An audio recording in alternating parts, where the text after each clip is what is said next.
میں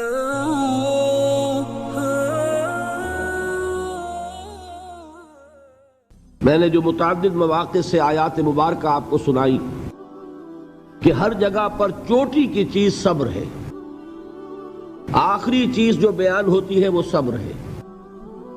سورۃ العصر میں آخری بات وَتَوَاصَوْا بِالصَّبْرِ یا ایھا الذین آمنوا استعینوا بالصبر والصلاۃ، اے ایمان والو مدد حاصل کرو صبر سے اور نماز سے۔ ان اللہ مع الصابرین، اللہ تعالیٰ صبر کرنے والوں کے ساتھ ہے۔ اور پھر آگے چل کر وبشر الصابرین الذین اذا اصابتهم مصیبۃ قالوا انا للہ وانا الیہ راجعون، اے نبی بشارت دیجئے، خوشخبری دیجئے ان صبر کرنے والوں کو کہ جن پر جب بھی کوئی تکلیف یا مصیبت نازل ہوتی ہے تو وہ کہتے ہیں کہ ہم اللہ ہی کے ہیں اور اللہ ہی کی طرف ہمیں لوٹ جانا ہے۔ صبر کا مفہوم ہے اپنے آپ کو تھامنا، روکنا، برداشت کرنا، تحمل کرنا، اور جو بھی اپنا ایک طے شدہ مقصد ہے کسی بھی مخالفت سے بددل ہوئے بغیر، کسی بھی تکلیف یا مصیبت سے ہراساں ہوئے بغیر اس کی طرف پیش قدمی کیے چلے جانا۔ بڑی سخت سردی پڑ رہی ہے، فجر کا وقت ہے، گرم پانی کا اہتمام نہیں ہے، اب اس وقت فجر کی نماز کے لیے اٹھنا، ٹھنڈا پانی اگر ہے تو وضو تو کرنا ہوگا، اس ٹھنڈے پانی سے وضو کرنا، اس وقت لحاف سے نکلنا ہی بہت مشکل، ٹھنڈے پانی سے وضو کرنا اور مصیبت۔ یہ جب تک انسان میں صبر کا مادہ نہ ہوگا ممکن ہی نہیں۔ اس کو کہیں گے صبر علی الطاعہ، اطاعت پر صبر کرنا۔ ناگواری محسوس ہو رہی ہے لیکن اس ناگواری کو برداشت کرتے ہوئے انسان اللہ کے حکم کے اوپر جمع رہے، اللہ کے حکم پر عمل کرے۔ یہ کیا ہے؟ یہ صبر ہے۔ اگر یہ صبر نہیں ہے تو ظاہر بات ہے کہ انسان اللہ کے اس حکم پر عمل نہیں کر سکے گا۔ صبر کا مادہ نہیں ہوگا تو آپ کام نہیں کر سکیں گے۔ اور اسی کا ایک دوسرا رخ ہے، جب آپ دعوت حق کے لیے کھڑے ہوں گے پہلا قدم کیا آتا ہے؟ استہزاء، تمسخر، مذاق اڑانا، جس کی میں مثال اب دینا چاہتا ہوں محمد الرسول اللہ صلی اللہ علیہ وسلم کی شخصیت سے۔ دیکھیے ہم کیا اور ہماری بساط کیا، ہم کیا مبلغ ہوں گے، کیا داعی ہوں گے، ہمارے اپنے دامن پر داغ ہوتے ہیں، لیکن یہ کہ محمد الرسول اللہ کے دامن پر کوئی داغ تھا؟ ان کو تو سارے مکے والے الصادق الامین کہتے تھے، نہایت محبوب شخصیت تھے، ان کے لیے تو جا صادق، جا الامین، یہ الفاظ سننے میں آتے تھے، آنکھوں کا تارا۔ لیکن جب آپ نے دعوت اب شروع کی، اب قرآن مجید میں دیکھیے کسی نے کہا مجنون ہو گئے، دماغ خراب ہو گیا، پاگل ہو گئے، اجی شاعر ہیں، کچھ شعر جوڑ لیتے ہیں ہم پر دھوس جماتے ہیں۔ کسی نے کہا ساحر ہے، کچھ جادو سیکھ لیا ہے، یہاں تک کہ ایسے بدبخت بھی پیدا ہوئے، قرآن میں ہے ساحر کذاب، سحر کرنے والا جادوگر نہایت جھوٹا۔ یہ الفاظ کہے جا رہے ہیں کس کی شان میں؟ محمد الرسول اللہ صلی اللہ علیہ وسلم۔ قرآن میں نقل کیا گیا یا ایھا الذی نزل علیہ الذکر انک لمجنون۔ کبھی آپ نے اس کا ترجمہ سوچا؟ اے وہ شخص، دیکھیے تصور کیجئے حضور جا رہے ہیں، تشریف لے جا رہے ہیں، کسی دعوت میں ہے، تبلیغ میں، یا ویسے ہی تشریف لے جا رہے ہیں، اور کوئی ایک جمگھٹا ہے لوگوں کا، ادھر سے فقرہ آتا ہے، تیر کی طرح لگتا ہے دل میں جا کر محمد کے صلی اللہ علیہ وسلم۔ اے وہ شخص جس کا یہ خیال ہے کہ اس پر کوئی ذکر نازل ہو رہا ہے، ہمارے خیال میں تو تمہارا دماغ خراب ہو گیا ہے۔ یا ایھا الذی نزل علیہ الذکر انک لمجنون، کہا کہ نہیں کہا؟ اور یہ نہ سمجھیے کہ حضور صلی اللہ علیہ وسلم کے قلب مبارک کو تکلیف نہیں ہوتی تھی، میں قرآن سے ثابت کروں گا، میں کہیں کوئی کہانیاں بیان نہیں کرنا چاہتا. قرآن نے کہا ہے وَلَقَدْ نَعْلَمُ أَنَّكَ يَضِيقُ صَدْرُكَ بِمَا يَقُولُونَ. اے نبی ہمیں خوب معلوم ہے صلی اللہ علیہ وسلم کہ جو کچھ یہ لوگ کہہ رہے ہیں اس سے آپ کا سینہ بھجتا ہے، یہ جو گھٹن ہوتی ہے، صدمہ ہوتا ہے. أَنَّكَ يَضِيقُ صَدْرُكَ بِمَا يَقُولُونَ، ہمیں خوب معلوم ہے کہ جو کچھ یہ باتیں آپ کو سننی پڑ رہی ہیں، یہ کڑوی کسیلی باتیں، یہ جو فقرے چست ہو رہے ہیں، استہزاء ہو رہا ہے، تمسخر ہو رہا ہے. سورہ حجر میں ہے، ایک جگہ کھڑے ہوئے لوگ قرآن کا مذاق اڑا رہے ہیں. بھائی فلاں آیت تم لے جانا، فلاں آیت میری ہوگی. اس کے ٹکڑے کر رہے ہیں، اس کے ٹکڑے حصے بکھرے کر کے قیمہ بنا کر ان آیات کا تمسخر اڑا رہے ہیں. ایک جگہ قرآن مجید میں مذکور ہے کہ فرشتوں کا مذاق اڑ رہا ہے. بھائی یہ دیکھو محمد نے کہا ہے صلی اللہ علیہ وسلم کہ جہنم پر تو کل 19 فرشتے ہیں، علیہا 19 قرآن میں آیت نازل ہوئی. ایک پہلوان کہتا بھائی 10 کو تو میں سنبھال لوں گا، باقی 9 کا تم انتظار کر لو. یہ باتیں آ رہی ہیں حضور کے کانوں میں. کلام الہی کے ساتھ کیا سلوک ہو رہا ہے، مجھ پر کیا فقرے چست کیے جا رہے ہیں، مجھ پر جس طریقے سے استہزاء اور تمسخر کا رویہ اختیار کیا گیا ہے. دل بھج رہا ہے، دل میں صدمہ ہے. دیکھیے سورہ نون ہے، اور میرے نزدیک یہ دوسری وحی ہے جو حضور پر نازل ہوئی ہے. اس کی ابتدائی آیات نون والقلم وما یسطرون ما انت بنعمت ربک بمجنون وان لک لاجرا غیر ممنون وانک لعلی خلق عظیم فستبصر ویبصرون بأیکم المفتون ان ربک هو یعلم بمن ضل عن سبیلہ وهو اعلم بالمہتدین. نون قسم ہے قلم کی اور جو کچھ یہ لکھتے ہیں. اے نبی آپ اپنے رب کی نعمت سے مجنون نہیں ہیں. یہ کیوں کہا جا رہا ہے؟ حضور کو جو صدمہ پہنچا ہے وہی نازل ہوئی ہے دل جوئی کے لیے، تسلی کے لیے. آپ کیوں برا منا رہے ہیں؟ اے نبی آپ کیوں صدمہ اور رنج اور اندوہ محسوس کر رہے ہیں؟ ان بدبختوں کے کہنے سے کوئی آپ مجنون ہو جائیں گے؟ مانتا بے نعمت ربک بمجنون وَإِنَّ لَكَ لَأَجْرًا غَيْرَ مَمْنُونَ. آپ کو جو یہ صبر کرنا پڑ رہا ہے، آپ کو جو یہ جھیلنا پڑ رہا ہے، اس کی وجہ سے آپ کو وہ اجر ملے گا جس کا سلسلہ کبھی منقطع نہیں ہوگا. وَإِنَّكَ لَعَلَىٰ خُلُقٍ عَظِيمٍ، اور اے نبی آپ تو خلق عظیم کے حامل ہیں. آپ کا اخلاق، آپ کا کردار، آپ کی سیرت، آپ کی شخصیت میں طہارت، نفاست، پاکیزگی، آج تک دنیا نے کوئی پاگل، کوئی مجنون ایسا بھی دیکھا؟ یہ ساری باتیں اللہ تعالیٰ حضور کی دلجوئی کے لیے فرما رہے ہیں. اس سے آپ اندازہ کیجئے کہ کتنا صدمہ ہوتا ہوگا. یہی ہے، اس ساری چیز کو جمع کیجئے تو یہ چیز کیا ہے؟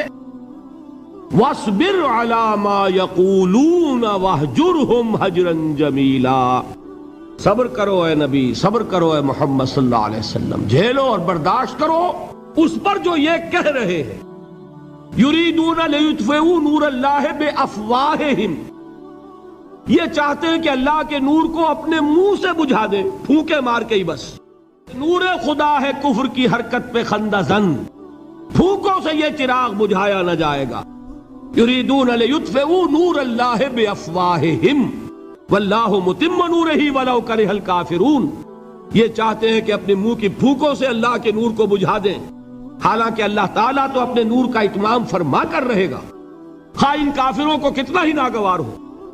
اس کی ترجمانی ہے نور خدا ہے کفر کی حرکت پہ خنددن، پھونکوں سے یہ چراغ بجھایا نہ جائے گا. یہی وجہ ہے دیکھیے مکی صورتوں میں خود نبی اکرم صلی اللہ علیہ وسلم کو اتنے مختلف پیرایوں میں صبر کا حکم دیا گیا. کچھ مثالیں میں دے چکا ہوں، وَلِرَبِّكَ فَاصْبِرْ، اسی طریقے سے وَاصْبِرْ كَمَا صَبَرَ أُولُو الْعَزْمِ مِنَ الرُّسُلِ، اے نبی صبر کیجئے جیسے کہ صبر کیا ہمارے اولو العزم رسولوں نے. وَاصْبِرْ وَمَا صَبْرُكَ إِلَّا بِاللَّهِ، اے نبی صبر کیجئے اور آپ کا صبر تو اللہ ہی کے سہارے ہے. وَاصْبِرْ لِحُکْمِ رَبِّكَ، یہ سورہ نون جس کی ابتدائی آیات میں نے آپ کو سنائی، نون والقلم وما یسطرون ما انت بنعمت ربک بمجنون، اس کا اختتام کیا ہوتا ہے؟ وَاصْبِرْ لِحُکْمِ رَبِّكَ وَلَا تَكُنْ كَصَاحِبِ الْحُوتِ اذ نَادَىٰ وَهُوَ مَكْظُومٌ. اے نبی صبر کیجئے اپنے رب کے فیصلے کا، انتظار کیجئے اور اس مچھلی والے کے مانند نہ ہو جائیے. مچھلی والا کون؟ حضرت یونس علیہ السلام. مچھلی والے نے اپنے دینی حمیت اور غیرت جو تھی اس کی وجہ سے اللہ کے حکم کا انتظار نہیں کیا، اپنی قوم کو چھوڑ کر چل دیے. نبی کا، رسول کا یہ معاملہ ہوتا ہے. جیسے کہ آپ کو معلوم ہے کوئی افسر ہے کسی حکومت کا، وہ اپنی پلیس آف ڈیوٹی کو نہیں چھوڑ سکتا. He must stick to his place of duty. بڑے افسرز کے لیے تو یہ بہت بہت اہم بات ہے. تو اے رسول، جہاں آپ کو ہم نے تعینات کیا ہے آپ وہاں سے ہل نہیں سکتے کہ ذرا مخالفت ہوئی، لوگوں نے فقرے چست کیے اور آپ کہیں اور چل دیے. دفعہ ہوئیے، یہ بات نہیں سننا چاہتے، میں کسی اور کو سناؤں گا. ہو سکتا ہے نا؟ ہم تو کرتے ہیں نا یہ، اس لیے کہ ہمیں تو اللہ نے کہیں تعینات تو نہیں کیا نا. اگر ایک جگہ کے لوگ بات نہیں سنتے، چلو بھائی ہم کہیں اور جائیں گے، وہاں بات سنائیں گے. لیکن رسول کا معاملہ ہوتا ہے جو اس کی پلیس آف اپوائنٹمنٹ ہے، he cannot leave his place without the express permission of Allah subhanahu wa ta'ala. آپ نے یہ سنا ہوگا، سیرت کی تقاریر میں پڑھا ہوگا کہ مدینے کی طرف ہجرت کی اجازت حضور نے تمام صحابہ کو دے دی، خود منتظر رہے جب تک کہ اللہ کی طرف سے اجازت نہیں آ گئی. حضرت ابو بکر پوچھتے رہتے تھے حضور اجازت آ گئی کہ نہیں؟ نہیں ابھی نہیں آئی. حضور اذن آ گیا؟ نہیں آیا. ابھی نہیں آیا. حبشہ کی طرف سب کو بھیج دیا، اجازت دے دی جو جانا چاہے چلا جائے. حضور کی صاحبزادی جو حضرت عثمان کے نکاح میں تھی وہ بھی ہجرت کر رہی ہیں، لیکن حضور تو نہیں گئے. رسول نہیں چھوڑ سکتا اپنی جگہ کو. یہاں تک کہ تمام تقریباً صحابہ چلے گئے، حضور رہ گئے، حضرت ابو بکر رہ گئے، حضرت علی رہ گئے. اور حضرت ابو بکر پوچھ رہے ہیں بار بار اجازت آئی یا نہیں؟ نہیں ابھی نہیں آئی. حضرت عائشہ نے واقعہ بیان کیا کہ ایک روز اچانک دوپہر کے وقت ہم نے دیکھا کہ حضور نے اپنے پورے جسم کو ڈھانپا ہوا ہے، چہرے کو بھی کپڑے میں ڈھانکا ہوا ہے اور تشریف لا رہے ہیں. یہ اس میں تعجب کی بات یہ کہ عرب میں آج بھی آپ کو معلوم ہے کہ یہ چیز جو ہے ان کی روایات کے خلاف ہے کہ دوپہر کے وقت کوئی کسی سے ملنے جائے. یہ وقت جو ہے قیلولے کا ہے، آرام کا ہے. تو این ٹھیک دوپہر کے وقت تشریف لائے حضور. آپ نے آ کے حضرت ابو بکر سے فرمایا کہ اجازت آ گئی ہے. حضرت ابو بکر نے بہت خوش ہو کر ایک بات کہی، حضور میں نے 2 اونٹنیاں تیار کی ہوئی ہیں. یعنی اب آپ وہ تو سوچتے تھے نا شاباش ملے گی کہ میں نے تیاری کی ہوئی ہے. میں نے 2 اونٹنیوں کو خوب کھلا پلا کے فربا کیا ہوا ہے، بڑی توانا ہے تاکہ ہم تیزی کے ساتھ سفر کر سکیں. حضور نے توقف کیا، فرمایا ہاں ٹھیک ہے، 1 اونٹنی میں استعمال کروں گا لیکن میں اس کی قیمت ادا کروں گا. حضرت ابو بکر کی آنکھوں میں آنسو آ گئے. روتے ہوئے کہا حضور مجھ سے یہ مغایرت، کیا یہ جان اور مال کسی اور کے لیے ہے؟ آپ مجھ سے بھی کہہ رہے ہیں میری اونٹنی جو ہے وہ بھی بلا معاوضہ آپ قبول نہیں فرما رہے. یہ ہے محمد الرسول اللہ کی غیرت اور حمیت کا معاملہ. اب دیکھیے ایک بات عجیب ہے، یہ ربط اپنے ذہن میں رکھیے. اللہ تو صبر کی تلقین کر رہا ہے اپنے رسول کو، اور رسول یہی تلقین کر رہے ہیں اپنے صحابہ کو. صبر کرو، جھیلو، برداشت کرو، ہاتھ مت اٹھانا، کوئی جوابی کارروائی نہیں ہوگی، بلکہ اپنے اوپر جھیلو جو کچھ جھیلنا ہے، ڈٹے رہو، پیچھے مت ہٹنا، یہ صبر ہے. لیکن ہاتھ اٹھانے کی اجازت نہیں. چنانچہ اب ذرا چشم تصور سے دیکھیے، ابو جہل اس نے جو بدترین روش اختیار کی، وہ ایک خاندان تھا حضرت یاسر، ان کی اہلیہ حضرت سمیہ اور ان کے فرزند حضرت عمار رضی اللہ تعالی عنہم. یہ غلام نہیں تھے. حضرت سمیہ تو کنیز تھیں لیکن یاسر غلام نہیں تھے. ان کی کہانی یہ ہے، واقعہ یہ ہے کہ یہ بہت نیک آدمی تھے یاسر، یمن کے باشندے. انہیں کو خواب میں بشارت ہوئی کہ نبی کا ظہور ہونے والا ہے مکے میں، جاؤ شاید ان کے قدموں تک پہنچ جاؤ. یہ یمن سے ترک وطن کر کے مکے آ گئے.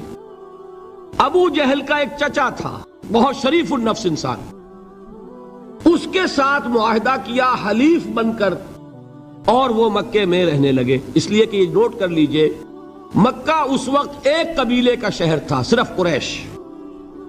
یا قرشی رہ سکتا تھا وہاں، یا قرشی کا حلیف، کہ اگر تو کسی قرشی نے آپ کو امان دی ہوئی ہے تو آپ رہ سکتے ہیں مکے میں، ورنہ نہیں. یا تیسرے قرشی کا غلام، غلام تو ملکیت ہی ہے اس کی، جیسے بھیڑ بکری ہے کسی قرشی کی، اسی طرح اس کے غلام ہے. یہ 3 کیٹیگریز تھی انسانوں کی مکے میں. اسی کو نوٹ کیجئے کہ جو بیچارے غلام تھے وہ سب سے زیادہ ستائے گئے، اس لیے کہ غلاموں کے تو حقوق ہی کوئی نہیں تھے. بلال غلام تھے، ابو فقی غلام تھے، زنیرہ ایک کنیز تھی. ان کو جو ماریں پڑی ہیں اس کا آپ کو معلوم ہے. حضرت بلال کے ساتھ جو کچھ امیہ ابن خلف نے کیا، کہ جس طریقے سے کہ حیوانوں کی لاشیں جو ہے کھینچ کر گھسیٹ کر لے جائی جاتی ہیں، ان کی گردن میں رسی ڈال کر گھسیٹتے، اسی طریقے سے حضرت بلال کے گردن میں رسی ڈال کر ٹھیک دوپہر کے وقت مکے کی سنگلاخ گلیوں کے اندر گھسیٹا جاتا تھا. نیچے زمین جل رہی ہے توے کی طرح، اور ویسا بھی ہوتا تھا کہ چت لٹا دیا، اوپر سے وہ آگ مکے کا، کہ سورج جو ہے ذرا نوٹ کیجئے، آگ برسا رہا، نیچے زمین توے کی طرح جل رہی ہے. اور ایک بھاری سل بھی لا کر جو ہے سر پر رکھ دی، چھاتی پر رکھ دی گئی ہے کہ آواز نہیں نکل رہی، جھاگ نکل رہے منہ سے. لیکن اس حال میں بھی احد احد احد، ایک ایک اللہ، قل هو اللہ احد، الفاظ نکل رہے. یہ ہے وہ صبر، صبر علی الابتلاء، صبر علی الایذاء. یہ ابتلاء اور ایذاء پر صبر ہے. جھیلو، برداشت کرو، اس توحید پر قائم رہو، محمد کی رسالت کے اقرار کرتے رہو صلی اللہ علیہ وسلم، لیکن ہاتھ نہیں اٹھانا. اب میں آپ کو بتا رہا تھا یہ تو غلام تھے، یہ جو تھے یاسر یہ حلیف تھے، غلام تو نہیں تھے نا. البتہ وہ ابو جہل کے چچا کی کنیز تھی یہ سمیہ، انہوں نے اجازت لے کر ان سے نکاح کر لیا. یہ تو کنیز رہیں گی. بیٹا جو ہوا وہ بھی ایک طرح سے، جب کنیز زیادہ ہے تو غلام ہو گیا، عمار ابن یاسر. وہ جو شخص تھا بہت شریف النفس ابو جہل کا چچا، وہ مر گیا. اب ابو جہل جو ہے اس خاندان کا سربراہ ہے، لہذا یہ تینوں جو افراد ہیں وہ اس کے رحم و کرم پر ہیں. یاسر کو بھی پروٹیکشن اگر ہے تو ابو جہل کی ہے، ابو جہل جو چاہے کرے. اور سمیہ تو کنیز ہے ہی، اس کا تو کوئی حق ہے ہی نہیں، جو چاہے کرے.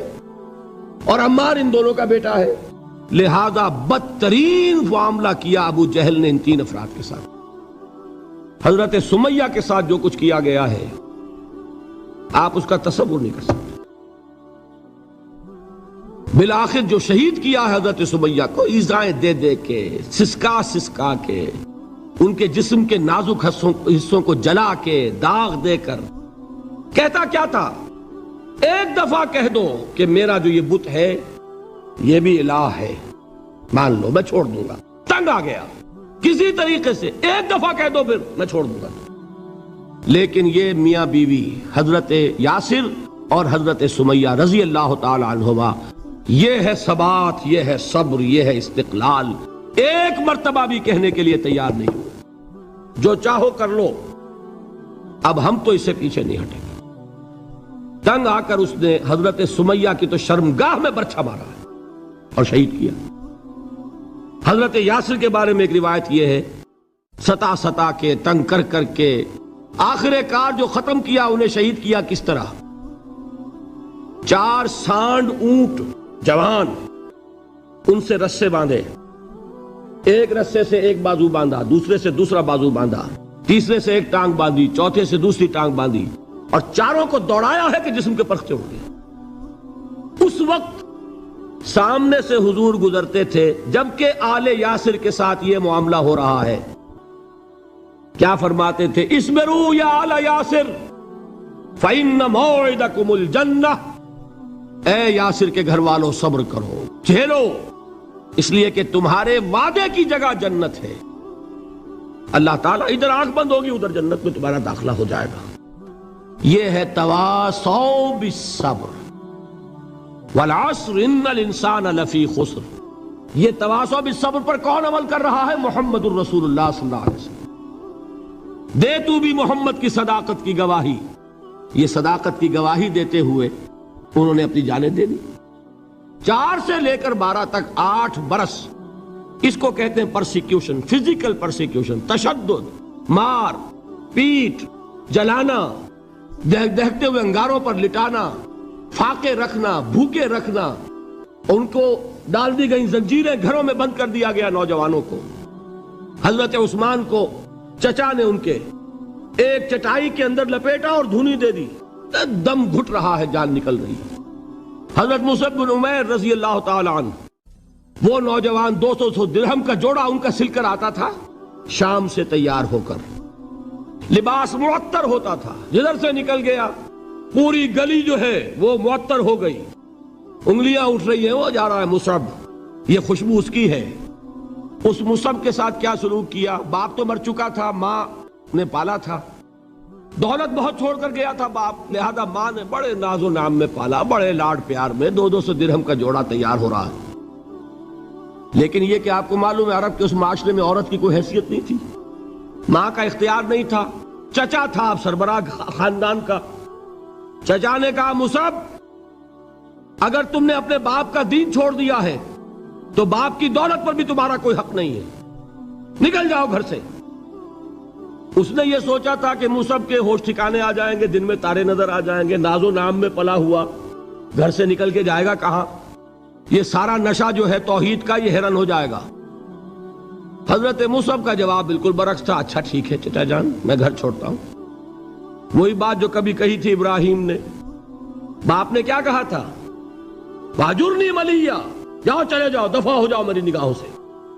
حضرت ابراہیم نے کیا جواب دیا تھا؟ سلام علیک ساستغفر لک ربی انہ کان بی حفیہ۔ اچھا ابا جان، آپ کا حکم یہی ہے تو میں چلتا ہوں، آپ پر سلامتی ہو، میرا رب مجھ پر بڑا مہربان ہے، میں اس سے آپ کے لیے استغفار کروں گا۔ جلدی، یہی جو ہے حضرت ابراہیمی کی نسل ہے نا قریش۔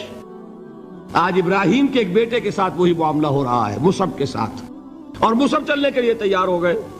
چچا نے سوچا، میں سمجھتا تھا کہ ہوش ٹھکانے آ جائیں گے، یہ تو تیار ہو گیا نکلنے کے لیے۔ غصے میں آ کے اگلی بات کہی، یہ کپڑے جو پہنے ہوئے تم نے یہ بھی اسی مشرک باپ کی کمائی کے ہیں، اتارو ان کو۔ وہیں کپڑے اتارے، مادر زاد برہنہ گھر سے نکالے گئے۔ ماں کے پاس پہنچے، ماں نے آنکھوں پر ہاتھ رکھے، مصعب کیا ہوا؟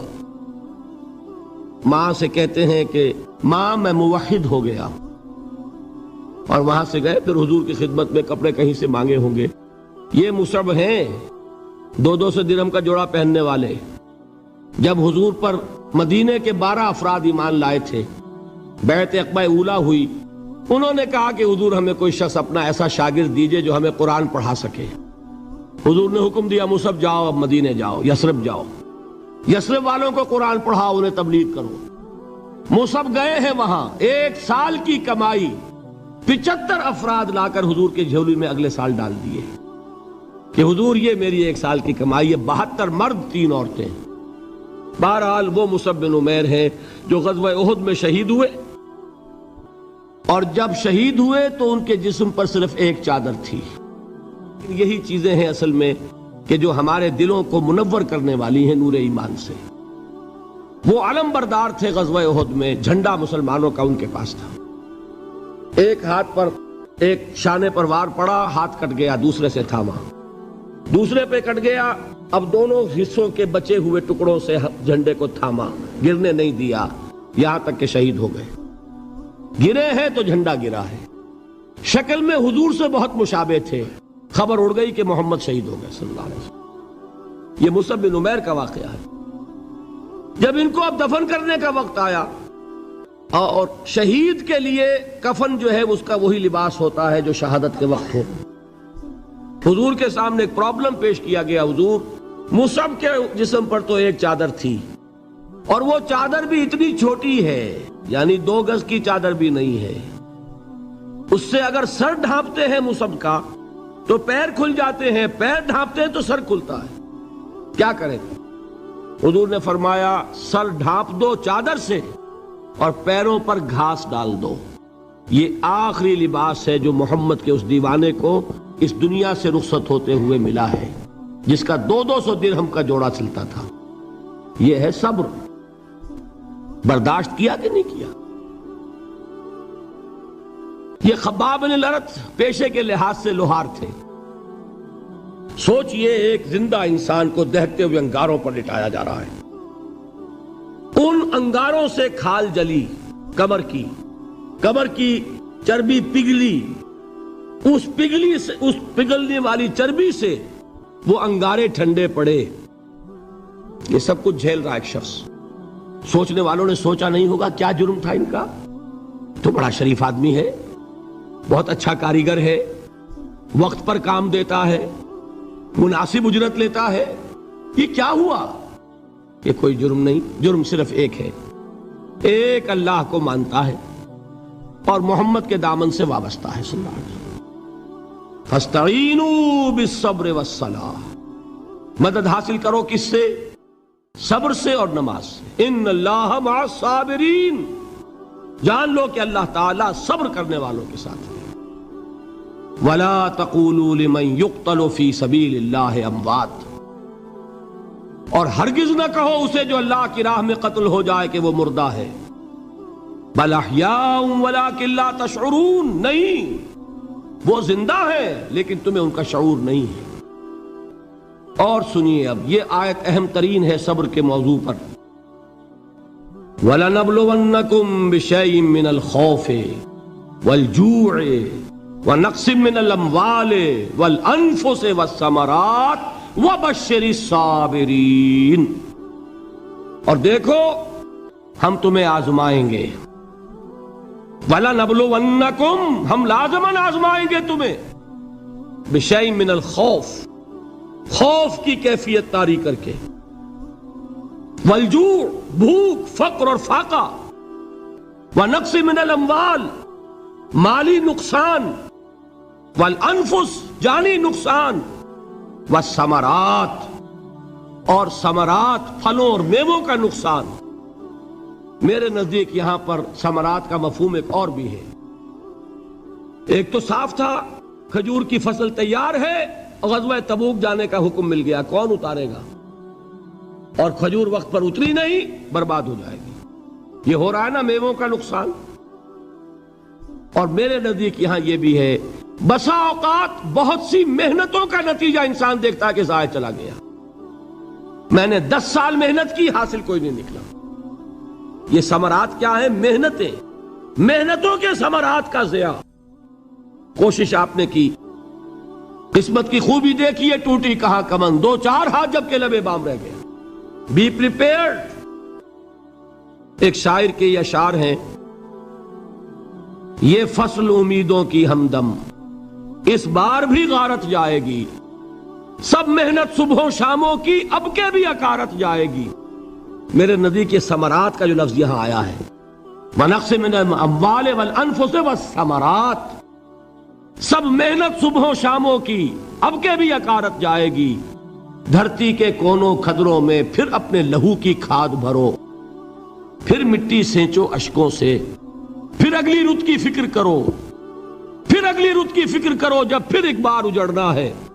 ایک فصل پکی تو بھر پایا، تب تک تو یہی کچھ کرنا ہے۔ ایک مقصد ہے سامنے، انقلاب برپا کرنا ہے۔ ایک کوشش ناکام ہو جائے کوئی پرواہ نہیں، نیکسٹ، پھر تیار رہو ناکامی کے لیے۔ ایسا نہ ہو جو انگریزی میں کہتے ہیں hope for the best but be prepared for the worst. ایسا نہ ہو کہ دوسری مرتبہ ناکام ہو کے بددل ہو جاؤ، تمہاری ہمتیں جواب دے جائیں، نہیں، پہلے سے تیار رہو کہ دوسری مرتبہ بھی ناکامی آئے تو آئے، لیکن جب تک کہ کامیابی حاصل نہیں ہوتی ہمیں یہ کام کیے چلے جانا ہے۔ دیکھیے سیرت میں آیا کہ نہیں یہ واقعہ؟ بدر میں مسلمانوں کو فتح ہوئی تو احد میں زک پہنچی کہ نہیں؟ 70 صحابہ شہید ہوئے کہ نہیں؟ اگر ان کی ہمتیں جواب دے جاتی تو گاڑی کیسے چلتی آگے؟ تو فرمایا وَلَنَبْلُوَنَّكُمْ بِشَيْءٍ مِّنَ الْخَوْفِ وَالْجُوعِ وَنَقْصٍ مِّنَ الْأَمْوَالِ وَالْأَنفُسِ وَالثَّمَرَاتِ، ہم تمہیں لازماً آزمائیں گے خوف کی کیفیت سے، فقر و فاقے کی کیفیت سے، بھوک سے، جان کے نقصان سے، مال کے نقصان سے، محنتوں کے حاصل کے ضائع ہو جانے سے۔ وَبَشِّرِ الصَّابِرِينَ، اور اے نبی بشارت دیجئے صبر کرنے والوں کو، الَّذِينَ إِذَا أَصَابَتْهُمْ مُصِيبَةٌ، وہ کہ جب ان پر کوئی تکلیف آئے، کوئی مصیبت آئے، کوئی آزمائش آئے، قَالُوا إِنَّا لِلَّهِ وَإِنَّا إِلَيْهِ رَاجِعُونَ، وہ یہ کہیں کہ ہم اللہ ہی کے ہیں، اللہ ہی کی طرف لوٹ جانا ہے۔ یہ وہی انداز ہے جو میں نے فارسی کا شعر سنایا تھا آپ کو کہ سرے تسلیم خم ہے جو مزاج یار میں آئے، وہ ہمارا مولا ہے، ہمارا آقا ہے، اگر اسے یہی منظور ہے تو ہمیں بھی یہی منظور ہے۔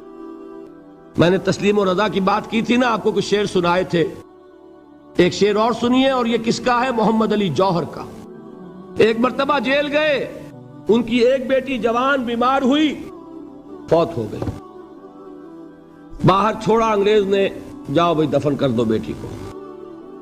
دوسری مرتبہ جیل گئے، دوسری جوان بیٹی اسی مرض میں مبتلا ہوئی، اب یہ جیل میں ہے، خبر پہنچی کہ دوسری بیٹی کے اوپر بھی اسی مرض کا حملہ ہوا ہے۔ ایک نظم لکھی ہے جس کا آخری شعر یہ ہے، تیری صحت ہمیں منظور ہے لیکن اس کو نہیں منظور تو پھر ہم کو بھی منظور نہیں۔ یہ ہے، جب تک یہ کیفیت نہ ہو اس میدان میں آدمی ثابت قدم نہیں رہ سکتا کہ میرے رب کو اگر یہ منظور ہے تو یہی مجھے منظور ہے، اور تیری صحت ہمیں چاہیے تو ضرور لیکن ہمارے رب کو منظور نہیں تو ہمیں بھی منظور۔ راضی برضائے رب۔ وَبَشِّرِ الصَّابِرِينَ الَّذِينَ إِذَا أَصَابَتْهُمْ مُصِيبَةٌ قَالُوا إِنَّا لِلَّهِ وَإِنَّا إِلَيْهِ رَاجِعُونَ، نہ شود نصیب دشمن کے شود ہلاک تیغت، سر دوستہ سلامت کے تو خنجر آزمائی۔ اولئک علیہم صلوات من ربہم ورحمہ، یہی ہے وہ لوگ جن پر ان کے رب کی طرف سے عنایتیں ہیں اور رحمتیں ہیں۔ وَأُولَئِكَ هُمُ الْمُهْتَدُونَ، اور یہی ہے وہ لوگ جو کامیاب ہونے والے ہیں، ہدایت پانے والے، ہدایت یافتہ۔ وَالصَّابِرِينَ فِي الْبَأْسَاءِ وَالضَّرَّاءِ وَحِينَ الْبَأْسِ، اور صبر کرنے والے، اصل نیکی ان کی ہے، جسمانی تکلیفوں میں صبر کرنے والے، فقر اور فاقے میں صبر کرنے والے، اور جنگ کے وقت صبر کرنے والے۔ اولئک الذین صدقوا واولئک هم المتقون، یہ ہے وہ لوگ جو صبر کرنے والے ہیں، یہ ہے جو سچے ہیں، جو اپنے دعوے میں نیکی کے اور ایمان کے صادق ہیں، اور یہی وہ لوگ ہیں جو متقی۔ اللہ تعالیٰ نے کیسے کیسے مسلمانوں سے کہا، مسلمانوں تمہیں زک پہنچی ہے تو انہیں بھی تو پہنچی تھی، ان کے 70 نہیں مارے گئے تھے بدر میں، ان کے حوصلے جو ہیں وہ تو پست نہیں ہوئے، وہ اگلے سال آ گئے تم پر چڑھائی کر کے، تم کیوں اتنا برا مان رہے ہو؟ تمہارے دل اتنے زخمی کیوں ہو گئے؟ تمہیں تکلیف پہنچتی ہے تو انہیں بھی پہنچتی ہے۔ اپنی غیرت جو ہے ہمیں ذرا اس کا جائزہ لینا چاہیے۔ لوگ باطل نظریات کے لیے کتنی قربانیاں دے رہے ہیں، لوگ باطل چیزوں کے فروغ کے لیے کتنی محنتیں کر رہے ہیں۔ جیسا کہ میں نے ابھی کہا تھا، اسی غیرت کو چیلنج کرنے کے لیے، ذرا آپ کی حمیت دینی کو جوش دلانے کے لیے، قادیانی نوجوان کتنی تعداد میں اپنے آپ کو دین کے لیے وقف کرتا ہے، اور آپ کتنے نوجوان ہیں جو اپنے آپ کو دین کے لیے وقف کر دیں، اور ہوں وہ کھاتے پیتے گھرانوں کے لوگ۔ یہ نہیں ہے کہ اگر کوئی اور کام نہیں کر سکتا تو پھر یہ ہے کہ وہ دین کے کام میں لگ جائے۔ باصلاحیت لوگ، کھاتے پیتے لوگ، ذہنی استعداد رکھنے والے لوگ، اونچے گھرانوں کے لوگ، وہ وقف کریں اپنے آپ کو دین کے لیے، اس کے بغیر کیسے باہر آ جائے گی، کیسے رونق آ جائے گی؟ تو دنیا میں باطل نظریات والے جو ہیں، یہ بات کہی گئی ہے، مسلمانوں تم اگر توحید کے لیے لڑ رہے ہو، دیکھتے نہیں ابو جہل کو، اس نے گردن کٹوائی ہے شرک کے لیے، شرک کے لیے گردن کٹوائے، اور تم توحید کے لیے گردن کٹوانے کو تیار نہ ہو۔ اس نے گردن کٹوائی کہ نہیں کٹوائی؟ اور کس طرح کٹوائی ہے؟ چونکہ بڑا متکبر قسم کا، فرعون قسم کا شخص تھا، جب گردن کاٹنے لگے تو کہتا ہے ذرا نیچے سے کاٹنا تاکہ جب تم نیزے کے اوپر چڑھاؤ میرے سر کو تو اونچا نظر آئے، معلوم ہو سردار کا سر ہے۔ وہ بدبخت مرتے ہوئے بھی جو اس کی یہ کیفیت تھی نا، اس کو ذہن میں رکھیے۔ تو یہ اس لوگوں نے قربانیاں دی، جانیں دی، تو فرمایا اگر تم ان سے زیادہ قربانی نہیں دو گے، یہ جو نوٹ کر لیجئے اس کو، مجرد اگر حق کو غالب کرنا اللہ کے ذمے ہو تو آنے واحد میں غالب کر دے گا، تمہیں تکلیف ہی دینے کی ضرورت نہیں۔ سمجھ رہے؟ کیا اللہ کے مقابلے میں کوئی باطل کی طاقت ٹھہر سکتی ہے؟ یہ تمہارے ایمان کا امتحان ہے، یہ تمہارے خلوص کی آزمائش ہے، یہ تمہارے امتحان کا ثبوت درکار ہے کہ اللہ تعالیٰ دیکھنا چاہتا ہے تم اس کے لیے اپنی جانیں قربان کرنے کو تیار ہو کہ نہیں، تم اس کے لیے تن من دھن لگانے کو تیار ہو کہ نہیں۔ اور یہ جان لو کہ اگر کفار اور مشرکین اور ملحدین اور باطل نظریات والے وہ جو کچھ قربانیاں اپنے باطل نظریات کے لیے دے رہے ہیں، ان سے زیادہ اگر تم نہیں دو گے تو حق غالب نہیں ہوگا۔ انہوں نے جو صبر کیا ہے اپنے باطل نظریات پر، اگر تم اس سے زیادہ صبر کا ثبوت نہیں دو گے اپنے اس حق پر تو حق غالب نہیں ہوگا۔ اس لیے فرمایا یا ایھا الذین آمنوا اصبروا وصابروا، نہ صرف یہ کہ صبر کرو بلکہ صبر میں اپنے دشمنوں سے آگے نکلو، ان کے صبر سے بڑھ کر صبر کرو۔ وَرَابِطُوا، مرابطہ کہتے ہیں چوکس رہنا، ہوشیار، پہرا دو، ایسا نہ ہو کہ دشمن جو ہے غفلت میں تمہارے اوپر کوئی حملہ جو ہے کر بیٹھے۔ وَاتَّقُوا اللَّهَ، اور اللہ کا تقوی اختیار کرو، لعلکم تفلحون، تاکہ تم فلاح پاؤ۔ یہ ہے حضرات تواصوا بالصبر۔ میں نے عرض کیا تھا ہر جگہ پر آپ کو چوٹی کی بات صبر ملے گا۔ آیت الکرسی، آیت البر جو میں نے آپ کو سنائی آخر میں، والصابرین فی الباساء والضراء وحین الباس، حامیم سجدہ، وما یلقاها الا الذین صبروا وما یلقاها الا ذو حظ عظیم، اس کے بغیر تو نہیں ہوگا۔